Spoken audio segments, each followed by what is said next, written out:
Rebound Nebraska. Huskers have it. 9 seconds left to go. Well, across the timeline to Price to Traeger. Layup. Yes! Yes! It's good. 2.2. It's good. 2 Long shot. No good. With 2.2 to go. Handed the ball. Gets it in. 2 seconds. Half court shot on the way. Oh my God. It's no good. Oh my Lord. In and out at the buzzer. Nebraska to the Sweet 16.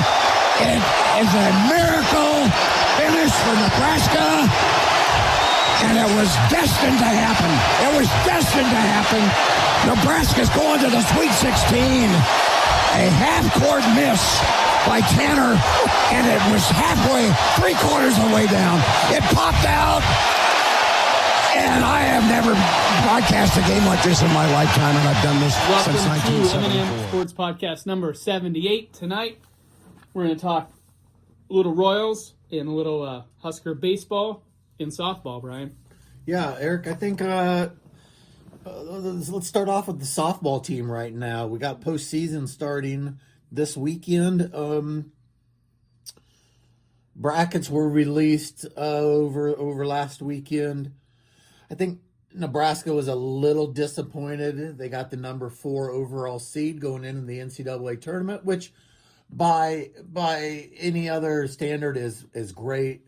But the Big Red, they're 46-6 this year. You think history played into that a little bit? Yeah, as far as I think so. History, tradition, when you're talking Texas for sure, Yep. Oklahoma Yep. obviously with that recent run that they had of Yep. titles, and then Alabama is, I would say, is deserving of where they're at for sure. I do too. I don't disagree with that. Mm-hmm. There's an argument that could be made that maybe Nebraska could have been a 2 or a 3. I think a 3 for sure. But I think Oklahoma got that nod just based on what they've done in past years. Sure. And you know what? Really, hey, it's kind of hard to swallow that initially, but in the big picture, we're fine. Yeah, pick your battles. Yeah, right? yeah. The Big Red has had just a amazing season. They're 17-1 in true road games. They're 15-1 in home games, and then 14-4 in what they would consider like a neutral site game. Right. So kind of covering all their bases there. Yeah, they are currently. I mean, there's so many different polls out there anymore. Nebraska's anywhere from ranked as high as number 1 down to like the 4 range.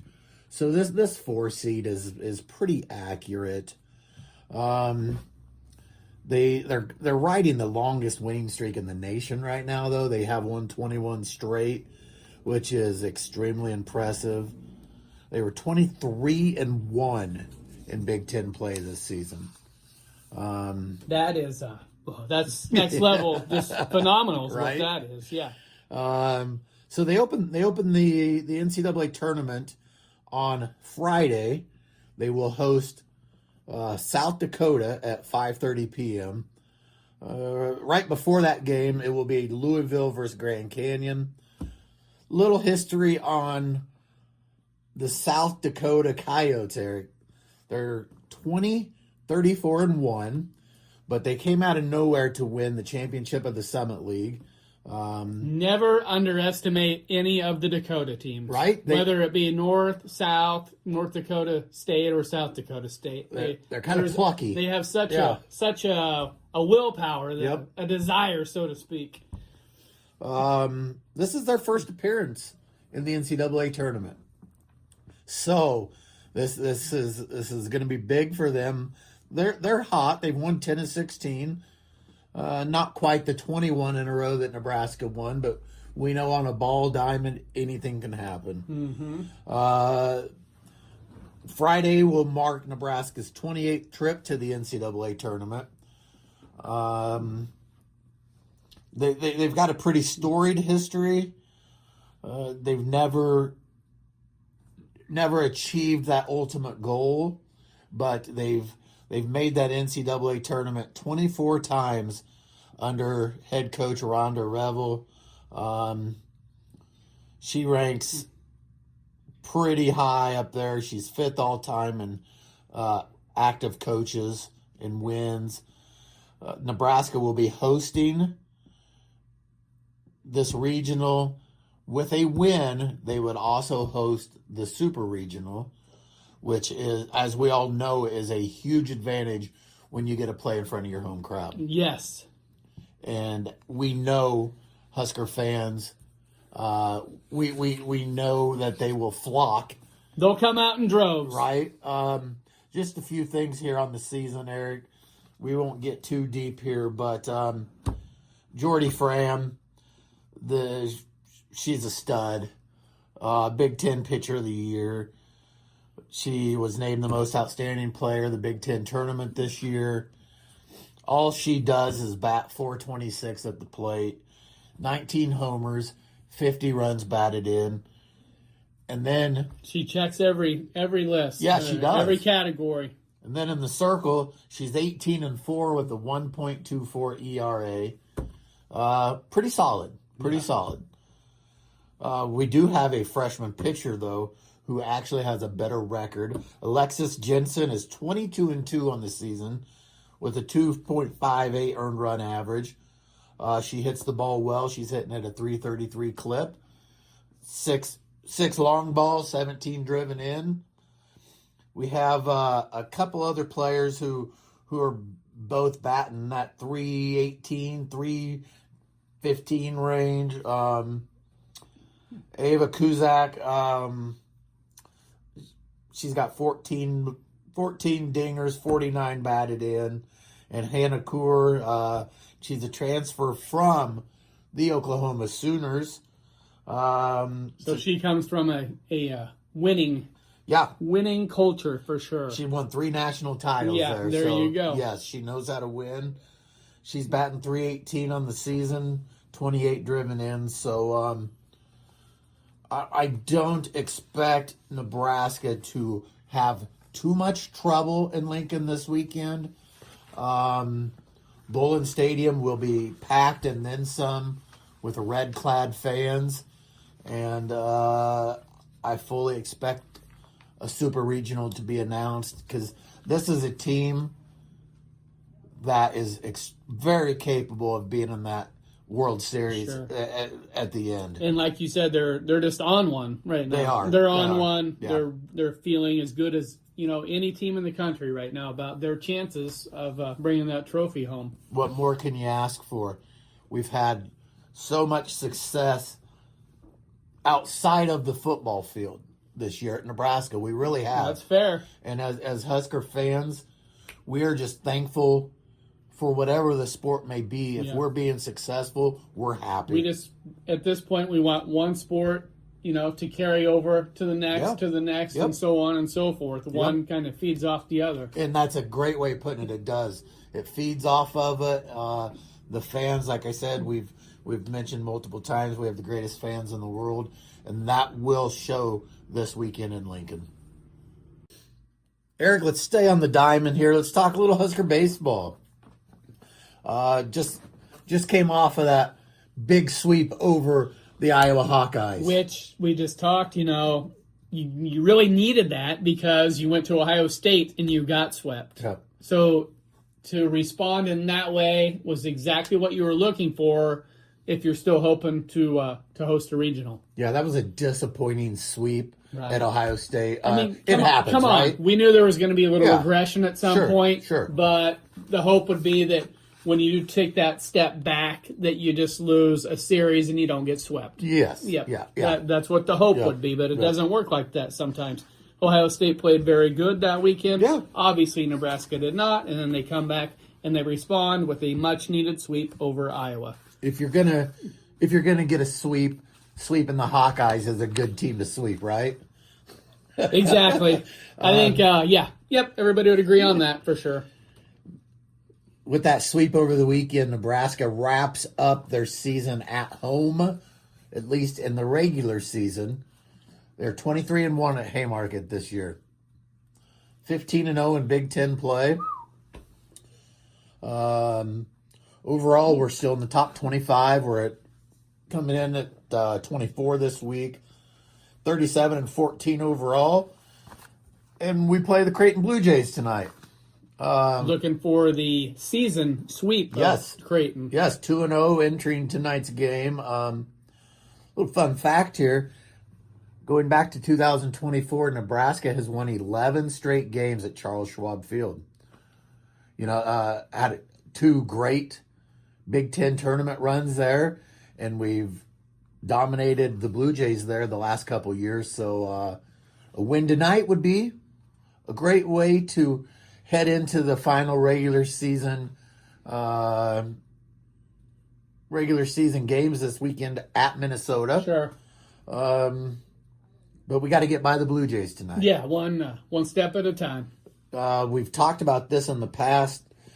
A big reason for Nebraska's dominance this year has been their midweek play. They're 9-2 this year in midweek games. Much better than where they've been the last couple years. Such a drastic improvement. Yeah. It's unbelievable. And the Husker fans, yes, I'm sure you're sick of hearing this. They turn out. Largest Big Ten home attendance for a series this weekend at Haymarket. 22,815 fans. Imagine that, huh? It's the third largest all time at the Haymarket since 2006. The game on Sunday drew just shy of 8,000 fans, which was their largest crowd in the Big Ten era, but it ranked 22nd overall. But you got to remember, we hosted some regionals back in the day, and when those games come up, standing room only is hard to come by. Sure. There was a few out on the grassy berm. Yes. I've watched games out there.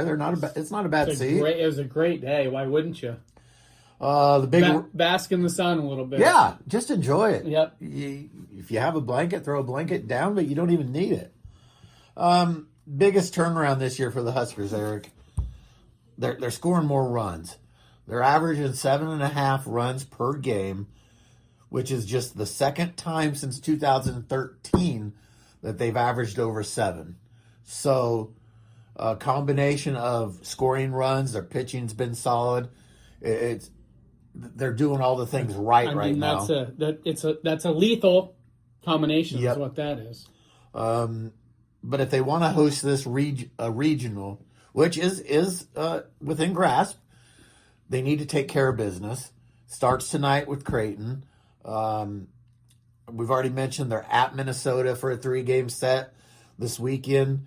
The Golden Gophers are 30-20.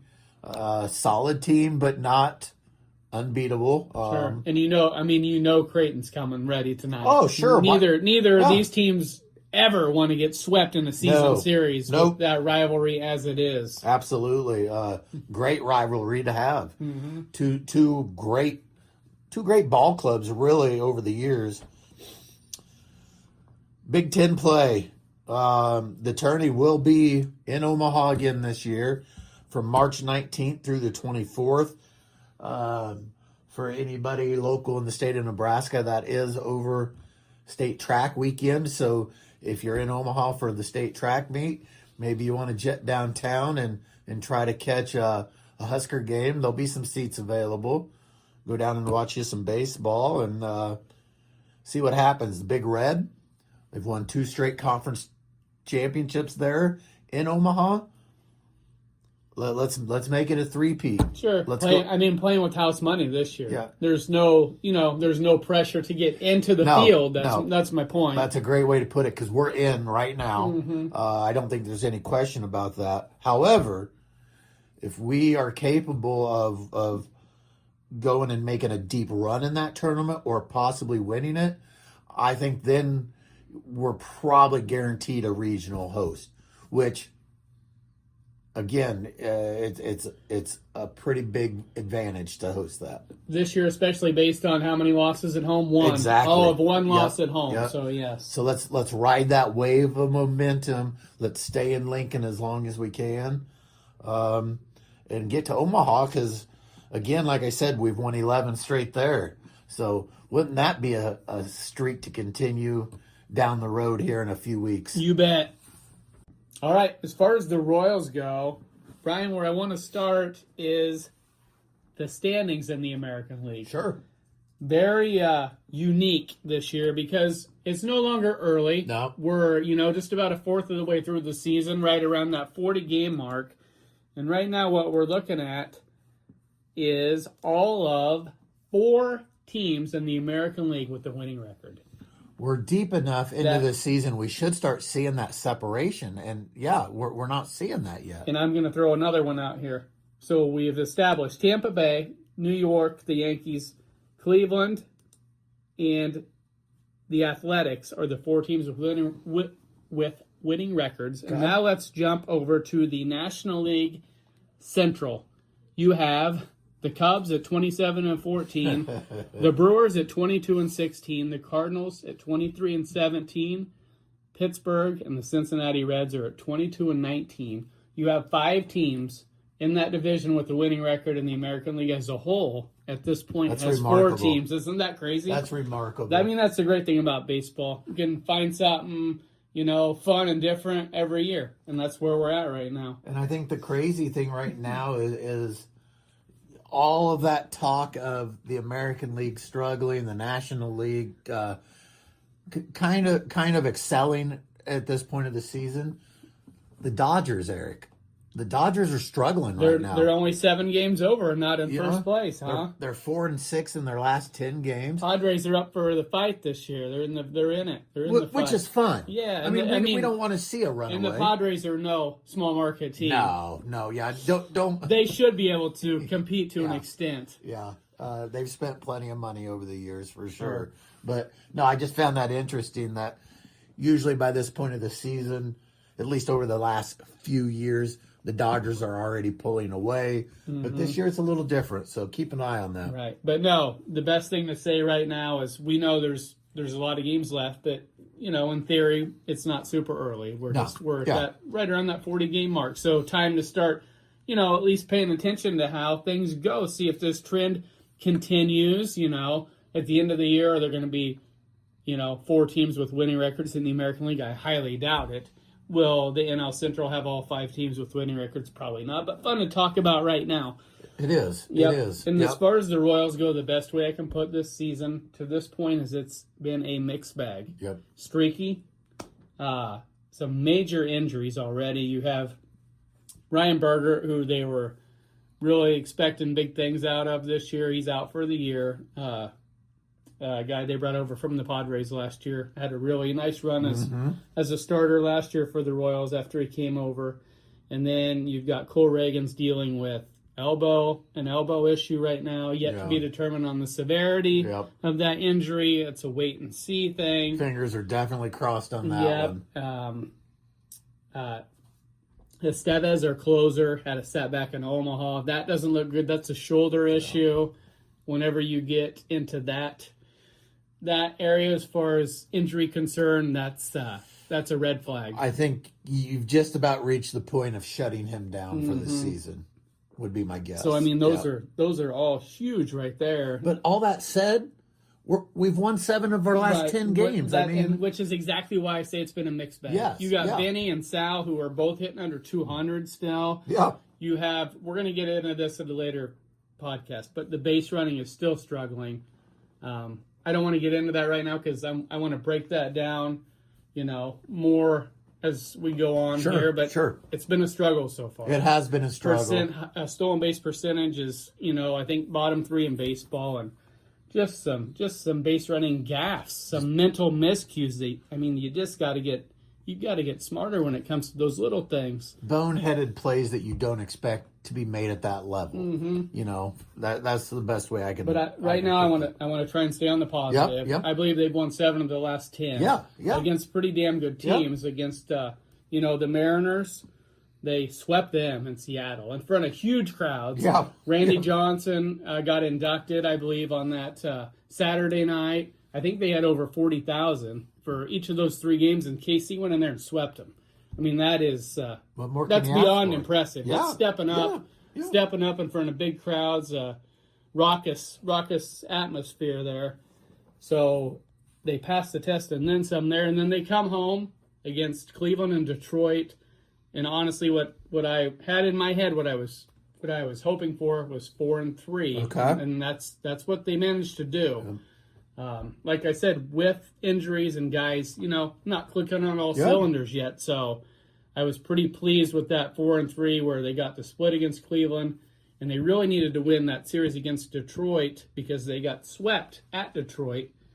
So now they're 2-4 against them, meaning, at the end of the year, maybe they still have a chance to win the season series. Sure. You got to win this series to have a chance. Yes, You don't win this, you're buried too deep. Yeah. Then you're asking for too much, right? For sure. But it's good to see, Witt Jr. starting to come around. Sure he is. You knew that was coming. He was just named. I saw the AL Offensive Player of the Week here. Well deserved. We need to see him kind of maintain now where he's at. Mm-hmm. But you bring up Vinny, you bring up Sal. We need these guys to start producing. Right. Because without them producing, this season isn't going to get much better. And we know they will. Yeah. Sal's dealing with the hip injury right now, which is why he's been DHing a lot lately. And Carter Jensen's been behind the plate. The kid still has a lot to learn back there, but you're not going to learn anything if you're not back there experiencing it. You got to play. Going through the ups and the downs, so to speak. Yep. But as far as guys that are thriving right now, I don't know if anybody looks more confident at the plate than Miguel Garcia. Yeah. I'm sorry, Michael Garcia. Yes, That's how yes, he yes. likes his There you name go. pronounced now. That kid, he looks just crazy confident up there. And that's and we knew coming into the year that he was an extremely important piece of this offense. I would say, honestly, he's right behind Bobby Witt when it comes to the offense. Sure. Yeah, we need Vinny. We need Caglione to come on board. Sal, we know all those guys. But I think after the season that Garcia had last year and the run he had in the WBC earlier this spring, we needed to see him not only repeat what he did last year, but build upon that. Right. And another thing I noticed, I believe, as a whole, their walk total's up this year. Okay. They're drawing more walks, which, you get into those good hitters counts, that's going to give you, a chance to draw that walk or obviously do something bigger and better. Yeah. But yeah, getting into a hitter's count as opposed to chasing and getting yourself buried, I think that each one feeds off of the other, so to speak. Well, I think it's also important, you saying that the more pitches you see, also you're making that guy throw more. You're going to get to that bullpen quicker. Mm-hmm. And most of the time, these teams don't want to be yanked that starter. Right. But if each batter can see one or two more pitches per at bat, that adds up pretty quickly. And you can run a guy maybe after 4 innings instead of letting him get 6. Damn right. But no, just going through, Bobby Witt Jr. has 19 right now. Miguel Garcia, 17 walks. Vinny's got 17 as I continue on. Isaac Collins with 17. Lane Thomas right now has 17 strikeouts and 16 walks. Yeah. So that's what you're looking for from a reserve player, for sure. Absolutely. You don't want Bobby up there and Michael Garcia up there walking, but you want him to get good hitters counts. Yeah. But your secondary guys, yes, the more walks they can draw, I would say most definitely the better. I agree. For sure.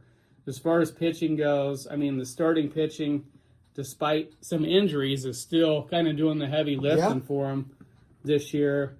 Michael Walk is that guy is just steady. Just steady, solid. Yeah, I don't have anything I can really complain about. Right now he's sitting at 2.63 as far as team leading ERA as far as starters go. Lugo is at 3.21, Bubic 3.50. Noah Cameron, last year he had a 2.99. I think every realistic Royals fan knew that was going to be hard to replicate.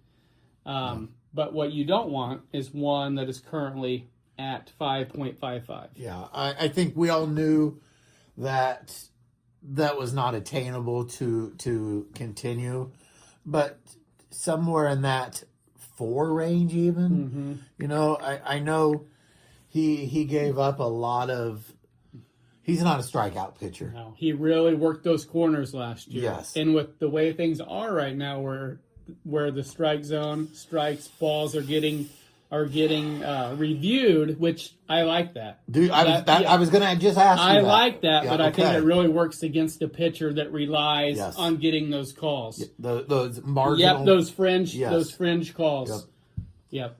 Well, in the old days, and we still see it outside of the MLB, but a batter has to adjust his attack at the plate based on how an umpire is calling a game. No two guys call a game the same. One guy's going to maybe give you low and away as a pitcher, whereas the next guy, that's going to be a ball all day. And so as a batter, you adjust every night. Right. Well, that's kind of taken this out of that a little bit now. It's made things more challenging for him and any pitcher in general that relies on those on those corners, on getting that inside corner, getting the outside corner. Smaller margin for error, we'll say, than other pitchers that have better stuff. I mean, I think I probably agree with you. I think it's probably a good thing. I think one thing I like about it is so damn quick. It's quick. I love that aspect of it, and they're getting it right. Yeah. Isn't that what you want? In reality, that's all you're after. Yep. It's not like maybe replay in a football game where there's still a lot of what ifs involved. This is pretty cut and dry. It's pretty cut and dry. Yeah. You have your zone. If it falls within that zone, they're gonna get a strike. And right. So if that's what you're after as a fan, then I don't think you can argue about it at all. Right. As far as relief pitchers go, Daniel Lynch has been freaking solid this year. He's at 2.20. Urseg's been on one lately as a closer, which is huge because Estevez is obviously out right now. So they had to have somebody step up. We assumed it would be Urseg, and he has done just that. And then other guys have tried to fill those voids with different injuries in the bullpen. Matt Strom's done a pretty good job.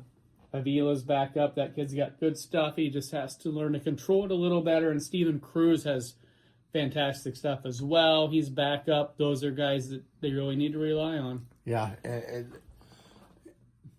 I mean, with injuries, you're always building depth, right? Mm-hmm. We've talked about that. You get guys some innings that don't normally get to see them. Maybe some guys that are in some high leverage situations that aren't used to it. It's all good. However, I'd rather see our guys not injured. Sure. I mean, in reality, that's not how you want to see our guys getting their exposure is because of an injury. But unfortunately, in sports, that's usually how it works. Exactly. And now, I mean, we're at the point now where each and every series becomes more important because of what we just talked about. The Royals have had some injuries. Mm-hmm. So if you are in charge, if you're the GM, if you're the owner in a division that looks like it's very winnable, but you're still waiting to hear on somebody like Cole Reagans, that's a pretty big deal. It's a pretty big deal. So which path are you going to choose eventually? If you're still in the race, I have a hard time believing that they're going to sell. I mean, yeah, if this division stays as tight as it is, you're just a couple games. Everybody in our division right now is within 2 or 3 games of that first place spot. If it continues to play down, would be the best way that I could put it. Yeah, if it continues to play down, and you find out that you get Cole Reagans back and you get a few starts under his belt, and you're feeling a lot better about that situation.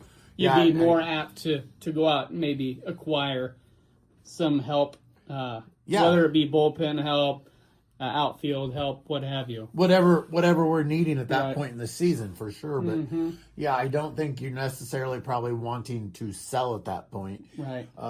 Because until someone separates themselves from the rest of the pack, there's nobody out of it yet. And like you said, we're a quarter of the way through the season. And everyone is within. Sure. Everyone's within one series Right. of going from first to last. Yeah, you'd have a heck of a time, making a trade right now. Yeah. Because a lot of teams, like you said, they want to do Sure. that same thing. They want to keep fighting for Yep. a playoff spot. Yep. It's going to be interesting. Early yet, yeah. You mentioned those 4 teams in the American League Right. that have a winning record, but really only 2 of them, Tampa Bay and the Yankees, have what I would consider like a normal winning record for this time of the year. Right, and it's early yet as far as trades go.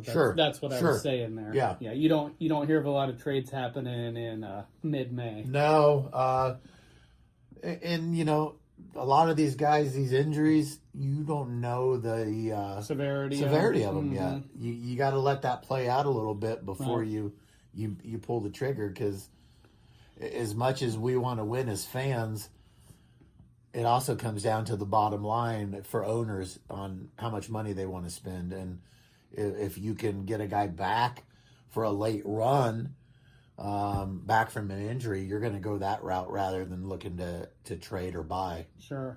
I mean, May in general, pretty tough slate here. Tonight they go to the White Sox, who they're not the White Sox of old. They have some good young talent. They're right in the mix. They're wanting to make a name for themselves this year.